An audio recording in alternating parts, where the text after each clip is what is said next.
Welcome to భాషిని DSC coaching. Mega DSC ఎంతవరకు జరుగుతుందనేది ఈ వీడియోని చివరి వరకు చూడండి. మీకే అర్థమవుతుంది. అభ్యర్థుల అభిప్రాయాలు ఇక్కడ క్రోడీకరిస్తున్నాము. ఇక విషయానికి వద్దాం. ఎన్నికల ముందు ఆ తరువాత కూటమి ప్రభుత్వం మెగా డిఎస్సి అంటూ ఊరిస్తూ వచ్చింది. నెలలు గడిచే కొద్దీ అభ్యర్థుల్లో ఆందోళన మొదలయింది. దీన్ని గమనించిన ప్రభుత్వం తెలివిగా డిఎస్సి నోటిఫికేషన్ విడుదల కానుంది. న్యాయపరమైన సమస్యలు లేకుండా నోటిఫికేషన్ విడుదల చేయాలన్నదే ప్రభుత్వ ఆశయం అని తనదైన శైలిలో చెప్పింది. దీంతో అభ్యర్థులు నమ్మకంగా ఎదురుచూశారు. సుమారు 10 నెలలు సమయం గడుస్తున్నా నోటిఫికేషన్ విడుదల కాలేదు.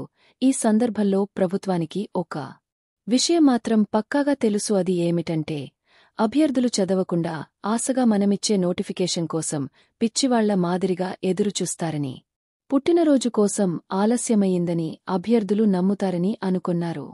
నిరుద్యోగులతో ఆడుకున్న ప్రభుత్వాలు మనుగడను సాగించలేవు. సర్కారు ఆలోచన ఒక్కటే. అది ఏమిటంటే వయోపరిమితి మరియు సమయము మరియు పర్సంటేజ్ విషయాలలో నొక్కిపట్టినట్లయితే అభ్యర్థులు వారంతట వారే రోడ్డుపైకి వస్తారని భావించారు. అభ్యర్థుల అభ్యర్థనలను పరిశీలన చేసి నోటిఫికేషన్ సరిచేస్తామని చెప్పి కాలయాపన చేస్తారని అభ్యర్థులు భావిస్తున్నారు. ఏది ఏమైనా ప్రభుత్వం చేతిలో నిరుద్యోగ అభ్యర్థులు కీలుబొమ్మలయ్యారు. ఏమీ దిక్కుతోచని స్థితిలో ప్రస్తుతమున్నారు. ఏది ఏమైనా వయోపరిమితి విషయంలో, అదేవిధంగా పర్సంటేజ్ విషయంలో మరియు కాలవ్యవధి విషయంలో ప్రభుత్వం నోటిఫికేషన్ సవరించక తప్పదు. ఇప్పటికే ఈ విషయంలో రాష్ట్రమంతగా పెద్ద ఎత్తున అభ్యర్థులు ఆందోళన చేస్తున్నారు. డిఎస్సి అభ్యర్థులకు అన్ని విద్యార్థి సంఘాల మద్దతు ఉంది. ఎప్పుడు చెప్పండి? అభ్యర్థులందరూ ఇంతకాలం ఎదురుచూసింది ఈ డిఎస్సి కోసమేనా? ఇది సమస్యలు లేని డిఎస్సి కాదు, సమస్యలను సృష్టించే డిఎస్సిగా ఉందని అందరి అభిప్రాయం. ఏరికోరి తెచ్చుకున్న ప్రభుత్వమేనా ఇది అని అభ్యర్థుల ఆవేదన. ఎన్నికల హామీలో మెగా డిఎస్సి కాస్త దగా డిఎస్సిగా మారబోతోంది. ఇక ఈ సమస్యకు ఒకటే పరిష్కారం. అది ఏమిటంటే 7 సంవత్సరాలుగా నోటిఫికేషన్ లేదు కాబట్టి కనీసం 4 సంవత్సరాలు వయోపరిమితి పెంచాలి. అది కూడా జూన్ 2024కి కటాఫ్గా ఉండాలి. అంటే 2018లో డిఎస్సికి గరిష్ట వయోపరిమితి 44 సంవత్సరాలు. ఈ వార్తను ఏ మీడియా తెలియజేయలేదు. ఇదేమి దౌర్భాగ్యమని అభ్యర్థులు ఆవేదన చెందుతున్నారు.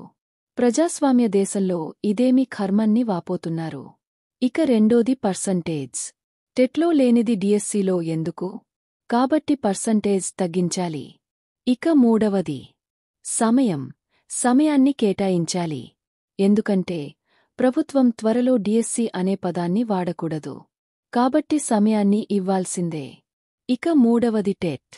ప్రతి 6 నెలలకు డిఎస్సి నోటిఫికేషన్ విడుదల చేయాలన్నది నియమము. దీన్ని అతిక్రమించడం సరికాదు. కాబట్టి టెట్ పెట్టాల్సిందే. నాల్గవది ఒకే జిల్లా ఒకే పేపర్. ఇక వీటితో పాటు ఆన్లైన్ సమస్యలు. ఇప్పుడు చెప్పండి, ఇది సమస్యలు లేని డిఎస్సియేనా లేక సమస్యలు సృష్టించే డిఎస్సినా? మీరే కామెంట్ చేయండి. పై డిమాండ్లు ప్రభుత్వం ఖచ్చితంగా నెరవేర్చాలి. ఇలా జరిగితే అభ్యర్థులు పాలనకు బ్రహ్మరథం పడతారు. లేదంటే మీరే కామెంట్ చేయండి. ఇది నచ్చితే లైక్ చెయ్యండి. షేర్ మాత్రం ప్రతి ఒక్కరికి చెయ్యండి. ప్రభుత్వం ముందుకు ఈ సమస్య పోవాలి. ఇక ఆలస్యమెందుకు? షేర్ చెయ్యండి. మీ భాషిని డిఎస్సి కోచింగ్.